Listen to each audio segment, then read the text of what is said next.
नमस्कार साथियों। आज हम कक्षा 12 की अनिवार्य पाठ्य पुस्तक आरोह भाग 2 का अध्ययन करेंगे, जिनमें पहला पाठ पढ़ेंगे हरिवंश राय बच्चन। हरिवंश राय बच्चन जी की दो कविताएं दे रखी हैं, आत्म परिचय और एक गीत। एक गीत जो है वो निशा निमंत्रण से दिया गया है। तो हरिवंश राय बच्चन का जन्म 1907 इलाहाबाद में हुआ था और इनका जो काव्य संग्रह है वो इस प्रकार से है: मधुशाला 1935, मधुबाला 1938, मधु कलश 1938, निशा निमंत्रण, एकांत संगीत, आकुल अंतर, मिलन यामिनी, शतरंगिनी, आरती और अंगारे, नए पुराने झरों के, टूटी फूटी कड़िया। ये सारा का सारा इनका काव्य संग्रह है और इनकी जो आत्मकथा है वो 4 खंडों में प्रकाशित है। क्या भूलूं क्या याद करूं, नीड़ का निर्माण फिर, बसेरे से दूर, 10 द्वार से सोपान तक। और इस पाठ्य पुस्तक में 3 उसकी अनुवाद की पुस्तकें दी गई हैं: हेमलेट, जनगीता, मैकबेथ, और एक डायरी है जिनका नाम है प्रवासी की डायरी। और ये बच्चन जी का जो पूरा जो साहित्य है या पूरा जो वाङ्मय है वो बच्चन ग्रंथावली के नाम से 10 खंडों में प्रकाशित है। और इनका निधन हो जाता है बम्बई में 2003 में। आगे वो क्या कहते हैं: पूरे चलने की बटोई बाट की पहचान कर ले। मतलब वो उस राही को या उस पति को कह रहे हैं कि तुम जिस रास्ते जा रहा है उस राह की है ना, जाने से पहले पहचान जरूर कर लेना, क्योंकि जो भी बाधाएं आएगी उसको पार तुम्हें ही करना है। तो चलने से पूर्व तो उस राह या उस रास्ते की पहचान जरूर कर लेना। 1942 से 1952 तक इलाहाबाद विश्वविद्यालय में ये प्राध्यापक रहे। आकाशवाणी के साहित्यिक कार्यक्रम से इनका संबंध रहा। फिर विदेश मंत्रालय में ये हिंदी विशेषज्ञ के तौर पर रहे। दोनों महायुद्धों, प्रथम विश्व युद्ध और दूसरा विश्व युद्ध जो हुआ था, उसके बीच से मध्यम वर्ग जो था और उनके जो विशुद्ध विकल मन को बच्चन ने वाणी का वरदान दिया। और हालावाद के समकक्ष या थोड़े पहले छायावाद में मुख्यतः चार कवि आते हैं: सुमित्रानंदन पंत, महादेव वर्मा, सूर्यकांत त्रिपाठी निराला जी और जयशंकर प्रसाद जी। तो उन्होंने क्या किया था, उन्होंने छायावाद की लाक्षणिक जो प्रवृत्ति थी, उसकी जो वक्रता थी, उसके बजाय उन्होंने जो काव्य भाषा जो ली है वो सीधी सादी जीवंत भाषा और संवेदनशील गेय शैली में अपनी बात कही है।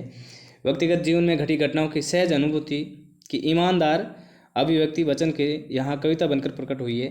यह विशेषता हिंदी काव्य संसार में उनकी विलक्षण लोकप्रियता का मूल आधार रहा है। बच्चन जी के लिए मध्ययुगीन फारसी कवि उमर खयाम, इनकी जितनी भी मधुशाला हैं, मधुशाला, मधुबाला, मधु कलश, विशेष करके मधुशाला पर सबसे ज़्यादा जो मस्तानापन है वो कहा जाता है कि उमर खयाम की वजह से माना गया है।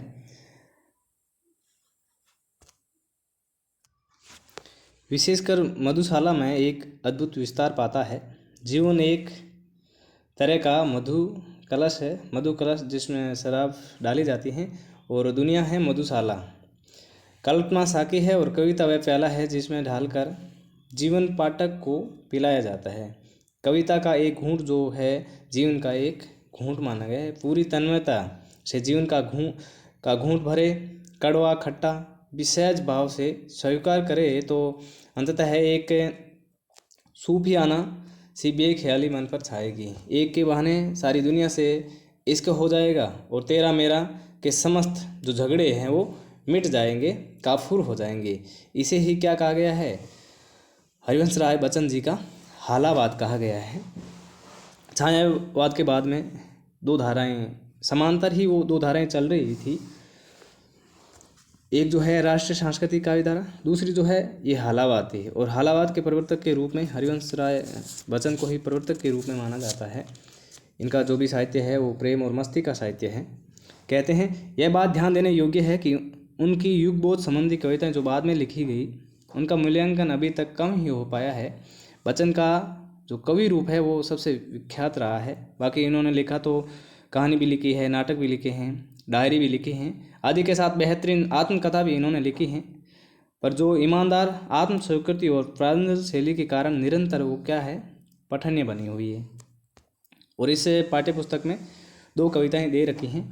एक आत्म परिचय है और दूसरी जो है वो एक गीत है जो निशा निमंत्रण से दिया गया है। तो यहाँ उनकी कविता आत्म परिचय तथा गीत संग्रह से गीत संग्रह जो निशा निमंत्रण का एक गीत दिया जा रहा है।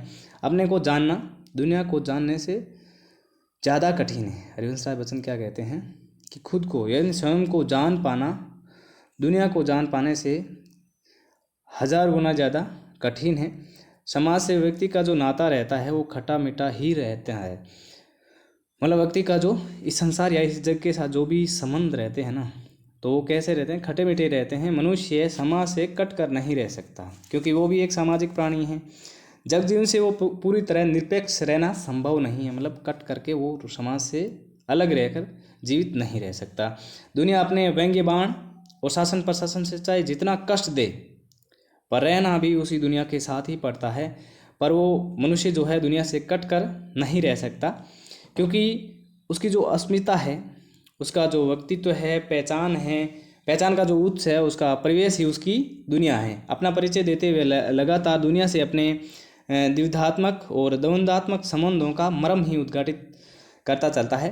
पूरी कविता का सारांश एक पंक्ति में यह बनता है कि दुनिया से जो मेरा जो संबंध रहा है, हरिवंश राय बच्चन कहते हैं कि वो प्रीति कलह का ही रहा है, क्योंकि इस संसार इस जग का और मेरा जो संबंध है वो कभी नहीं बन पाया। मेरा जीवन विरोधों का सामंजस्य है, उन्मादों में अवसाद है, रोदन में राग है, शीतलवाणी में आग है, और विरोधों का विरोधाभास मूलक सामंजस्य साधते साधते ही वह बेखुदी, वह मस्ती, वह दीवानगी व्यक्तित्व में उतर आई है। आगे क्या कहते हैं, दुनिया में हूँ, दुनिया का तलबगार नहीं हूँ, बाजार से गुजरा हूँ पर क्या नहीं हूँ, खरीददार नहीं हूँ। जैसा कुछ कहने का जो ठस्सा पैदा हुआ है, यह ठस्सा ही छायावादोत्तर गीति काव्य का प्राण है। क्योंकि छायावाद में जो भी आप गद्य पढ़ोगे, गद्य रचना पढ़ोगे, तो उसमें थोड़ा है ना वो भाषा उनकी जो है ना क्लिष्ट है, क्योंकि वहाँ सबसे ज़्यादा जो शब्द लिए गए हैं वो तत्सम शब्द लिए गए हैं। छायावाद के जितने भी कवि हैं, छायावादोत्तर जो काव्य है, जो ये जितने भी हैं, वो गीति काव्य का प्राण है। छायावादोत्तर काव्य है। किसी असंभव आदर्श, ऐसा आदर्श जो पाना असंभव है, यूटोपिया की तलाश में सारी दुनियादारी ठुकरा कर, मतलब वो कल्पना का संसार लेके जीवित रहना, दुनियादारी ठुकरा कर उस भाव से दुनिया से इन्हें कोई वास्ता नहीं है। वो अपनी एक कल्पना की अलग ही दुनिया है, उसी में वो रमा करता है। प्रीति कलह का यही वितान और विरोधाभास का यह विग्रह उन्हें दूर टिमटिमाते तारे की अबूझ रहस्यात्मकता से लहालोट रखता है। निशा निमंत्रण से उद्धृत गीत में प्रकृति के दैनिक परिवर्तनशीलता के संदर्भ में प्राणी वर्ग, विशेषकर मनुष्य के धड़कते हृदय को सुनने की जो काव्यात्मक कोशिश है, बहुत ही सरल अनुभूत बिंबों के जरिए किसी अगोचर सत्य की रूहानी छून महसूस करा देना बच्चन जी को एक अलग विशेषता या अलग एक पहचान देती है। यह गीत उसका एक बेहतरीन नमूना है।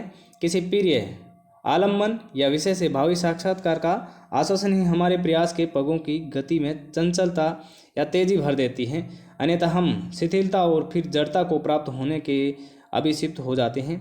गीत इस बड़े सत्य के साथ समय के गुजरते जाने के एहसास में लक्ष्य प्राप्ति के लिए कुछ कर गुजरने का जो जज्बा है वो पैदा करता है।